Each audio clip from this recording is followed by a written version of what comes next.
شروع کوم په نامه د خدای چې لوی بخښونکی او مهربانه دی. ګرانو وروڼو، مینوالو، کتونکو، زما مشرانو، زما کشرانو، همزولو، زما خویندو، زما تقام د ولس درنو پښتنو، ټولو ته نیکې هیلې او سلامونه.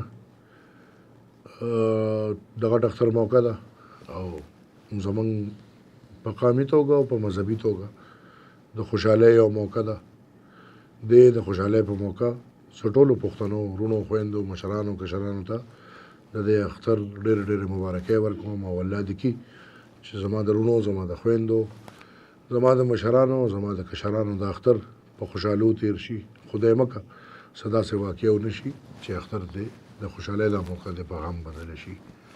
پښتنو وروڼو، خویندو، خپلو وروڼو ته خاص طور خواست به مې چې په دې خاوره بیا یو وارې داسې یو موقع راغلی ده چې د بارودو ډېر جوړ دی او موږ ګورو، موږ چغې مو والې وخو به هم خبره به هم کوو، خو موږ کمزور یو. موږ دې شي سره جنګېدلی هغسې نه شو چې موږ دې جنګ وکړو. موږ ښکاره یو، هغه ښکاره نه دی.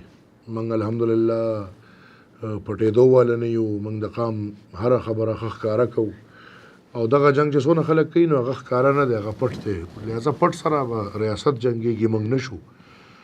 لهذا دا نه چې یاره، خو زه خپلو ملګرو ته خواست کوم چې احتیاط ډېر لازم دی. زمونږ جنګ ډېر طویل دی او خدای مکه په دې کې موږ ته بل ته چا ته نقصان ونه رسي. لهذا اختر په داسې یو طریقه ومانځئ چې ځانونو ته ډېر خیال وساتئ، هجومونو نه ګڼو نه ځان وساتئ او ټولو پښتنو ته وایم چې خپل ګاونډ کې، خپل خاندان کې، یار دوست اشنا ټول هر ځای کې خوشحالۍ تقسیم کې په هر شکل چې تاسو تقسیمولی شئ.